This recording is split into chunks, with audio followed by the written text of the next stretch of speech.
Sewing up horizontally. We use this method to create an invisible seam. The cast-on, cast-off edges are neatly sewn together, with the finished seam resembling a row of knit stitches. This is the perfect technique to use for joining shoulder seams. Top tip: make sure not to sew too tightly. The finished seams should have some stretch in them. With the right sides facing you, lay the 2 knitted panels flat and line up the cast-on, cast-off stitches. Top tip: for larger pieces of knitting, use pins or stitch markers to hold the panels in place as you sew. To secure the start of your seam, thread the sewing needle under and out through the center of the first V-stitch on one of your panels. Pull the yarn through. Now, thread the needle under and up through the center of the first V-stitch on the opposite panel.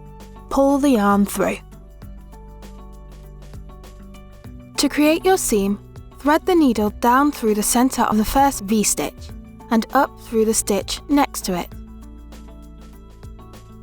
Pull the yarn through.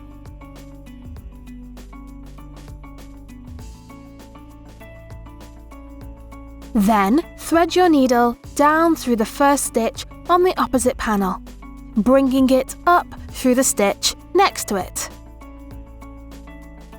Repeat these 2 steps until you reach the end of the row.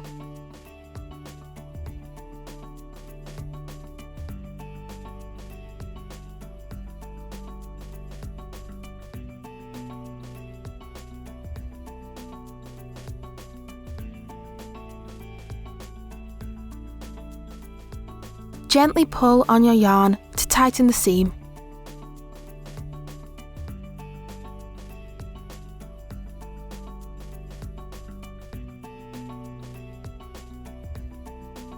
Your seam should now look like a row of knit stitches. Secure the end of your seam by tying a knot in the yarn and weaving the loose ends through the back of your panels.